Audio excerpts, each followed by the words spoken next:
Жерлерде калып кеткен көптөгөн курулуштар, мектептер, жолдор, бул садиктерди айтпай эле коеюн. Укмуш көп мындай социалдык проблемаларды жерлеринде өтө көп чечиле баштады. Кайсыл районго, кайсыл айыл өкмөткө барбай иш жүрүп атат. Туура жүрбөгөн жерлер дагы бар. Муну дагы моюнга алыш керек. Жүрбөгөн жерлер дагы бар. Кээ бир жерде жергиликтүү бийлик органдарынын жетекчилери туура эмес иштегендери бар. Айыл өкмөттөр туура эмес иштегендери бар. Мурдагыдай эле ойлогон айыл өкмөттөр бар.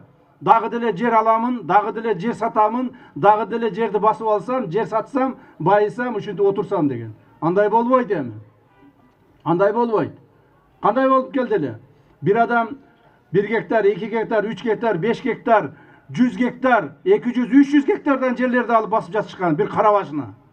Ошол эле мезгилде жөнөкөй адамдарга 3 сотук, 4 сотук жер жок болуп калган. Мына мен кече эле чүйдө бир кылмыш ишин козгоп келдим. Bir adam öz bir kert başına 304 hektar yerde elep alıptır. 304 hektar yer bir kara başına. Tak. Oşol adam oşol yerde bir savkozdun direktörü bolgon eken 30'dan aşık işkanalardı özünün kert başına jazdırıp alıptır. Bir adamga emi aşıp ketse 10 sotuk yer, uşunçalık kıyın bolsoň 1 hektar yer jetet go akır. 300 hektar yerde emne kılat? 30 işkanany alıp emne kılat? Bir işkanany al, 2 işkanany al. Ушинтип ачкөз тойбостордун бардыгын тартипке салабыз туугандар. Бардык жерде ушулар болуп атат, нокотто дагы ушул болот.